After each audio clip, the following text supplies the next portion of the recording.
It is a lover that left.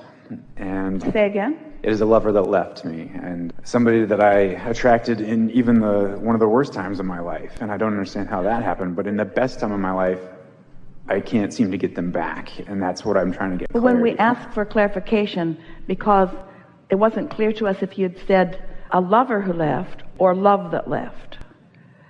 And there's such a distinction, because if you want someone to love you and flow their love to you, and we know how good that feels, and we can understand why, if they're not doing that now, that wouldn't feel as good as it felt when they were doing it.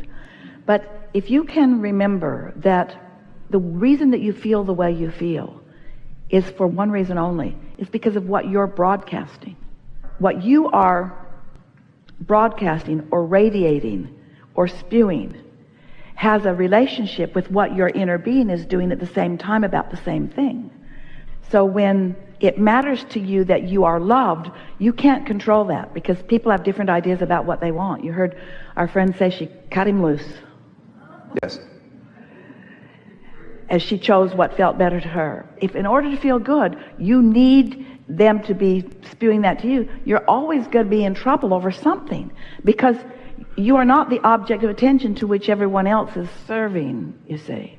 But when you realize that the way you feel is about what you're flowing, and so what you're really saying to us is, I miss this person who was an object of attention, who I could really flow a lot of love to. I miss having that object to flow love toward. So you're going to have to get creative. You're going to have to remember good times, but maybe that hurts too much. Or you're going to have to get busy doing other things, focus on other things that aren't about that subject. Or you're going to have to step back a little bit and think about so much that you still do love, get into appreciation mode about different things. And it's our promise to you. You see, you can't have a lover leave you in any way without putting big time in your vortex the return of that somehow, some way. But you can't get into the receptive mode to let it in if you're still feeling the loss of the lover. The loss of the lover caused you to create another, but you can't find that person if you're not in the receptive mode, and you can't be in the receptive mode if you're still feeling the loss of your lover. Sort of a vicious circle, isn't it? It is. And one thing I've learned to appreciate is what it's caused me to do with my life, to turn it around and learn the things that I'm learning and try to get back on that. And what if that person was never meant to be, was never your intention, it was never meant to be the end of it all in terms of relationships? What if it was a step along the way to help you to get into alignment with who you really are, so that the next lover who comes is also predominantly in alignment? I was afraid you were going to say that. Well, it's easy for us to drop these breadcrumbs for you because we can see the whole story. In other words, we understand the whole thing. We know who you are, and we know where you're going, and we know it can be fun. But you've got to put yourself in the place where you can feel the fun and feel the ease and feel the joy in order to receive the good ideas and experience the good timing to have. But you see, even though we know you really want this lover, even if we knew where this person was, we would not take the other by the hand and you by the hand and bring you together, not right now. Because, first of all, we are not the creator of your reality. And even though we know that, isn't it nice if you have enough experiences to get you really solid in that receptive mode? Because if you're sometimes spewing inky mist, you're going to meet somebody that's not going to pan out. And if you're never spewing the inky mist, when you meet, it's going to be really, really good. Feel the difference? Mm-hmm. One day a woman said to us, Abraham, I need you to help my son find a mate. I want him to find one quickly. And we said, well, we don't think that's a very good idea. And she couldn't believe we were saying that. Why? She thought it was the answer to everything that was bothering him, because that's what he was suffering over so much. And we said, if he finds someone now, that person will be just like he is, unemployed, feeling bad, not doing very well, and they'll just bang around together and then it'll all blow up. And she said, that's what's been happening. And we said, he wants to remember who he is and become who he is, so he attracts someone to him of who he really is, not who he almost is. You see? And so It's nice that you have so many other wonderful things to think about. And we were projecting something that almost caused Esther to say, be patient. But it isn't about patience. When someone thanks Esther for her patience, she says, you have me mixed up with somebody else. Because you all want what you want when you want it. But if you can remember, the reason why you want it is for something that you can already accomplish. Here's an example. And we're continuing here because it's satisfying so many things around the room, and because you're so close for this to really click into place for you.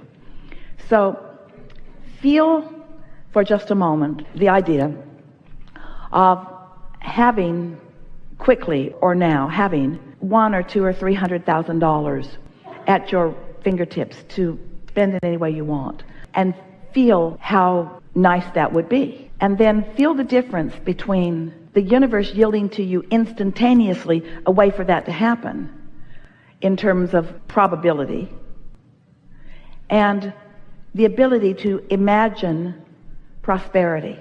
Do you think it would be easier for you to imagine prosperity, or to by the end of the day have $300,000 in your hand? That was an interesting exercise, Abraham, and stop messing with me. Systems that most of you have. The idea of getting the money and getting it today is far less likely to you than the imagining of it. And yet you say, but Abraham, the imagining of it would be far less satisfying than the having of it. Well, we'll give you that from where you're standing, but we want the imagining of it, which you can do today, to be enough so that you do it today. And since you can do it today, if the imagining of it will be enough for you that you let it soothe you, then it is our promise to you, it will turn into the thing. Those thoughts will turn into the thing. But if you need the money before you allow yourself to have the thought, you've got yourself at a stalemate. Did you hear that? You got to do the vibrational work first, and then it will turn to the thing that you want. So that's why we were saying that we don't want to just give you the thing, because we know how much fun you're going to have in the journey as the thoughts are turning into the things. And you all are so looking forward to the relief of having the things, and we want you to find the relief before the thing comes, whatever the thing is.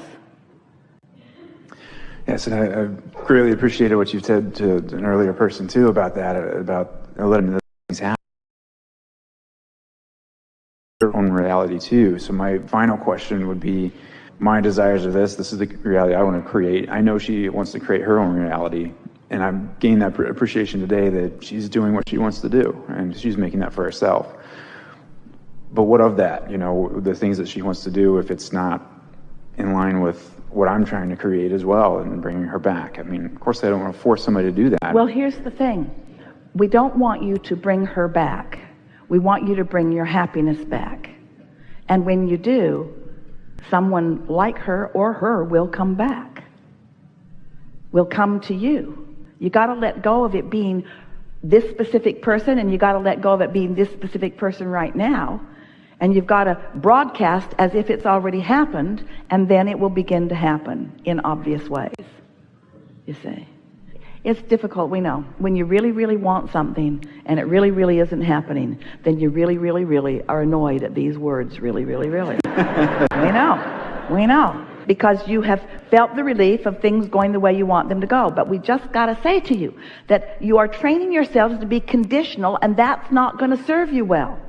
Because there are conditions, as you have found out, that you can't control. If you could control the conditions, she'd be there where she wanted to be or not. In some ways. If you could just get through to her. Just let go of needing to control the condition and control the only thing that you can control, which is the way you feel, by all of the tools that you have, looking away, looking at other things, finding snatches of time when you are feeling really good. We wouldn't spend too much time remembering the good times, because that just makes you feel the absence of the good times that maybe aren't happening right now. And then the better you feel, the better you feel. The worse you feel, the worse you feel. The worse you feel, the more you spew. The less you spew, the better you feel. You've got this. You know what to do. And we would like it if, when we say have fun with it, you would not think that we are mocking you. In other words, have fun with this. We mean it. Have fun with this. Have fun with releasing your grief is what we're saying. Have fun with releasing your grief. Well, all you hear is grief, grief, grief, grief, grief. Have fun with moving forward to who you are. Have fun with remembering who you are. Have fun with all the gifts that are coming to you out of this. Have fun with the stability that you're discovering as a result of this. Have fun with the autonomy that is you. Have fun with the alignment with source energy that is you. Have fun with hooking into the clarity of source energy who knows who you are and what you really want. Have fun with watching the trail light up for you. Have fun with, after the fact, when you're together, remembering the way that you came together. Jerry and Esther told that story endlessly of the way that they came together and the number of ways that after the fact that they were together, they realized were also lined up for them to come together. The way they met and the way they came together was a thrilling unfolding to them.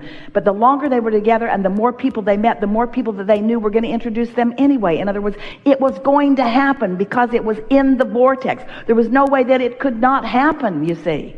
No way that it could not happen. No way. There's no possibility that you are not going to find this person that you are looking for and live happily ever after. There's no possibility that that's not going to happen. But you got to get over the fact that it hasn't happened yet in order to let it happen. That applies to everything you want, no matter what it is.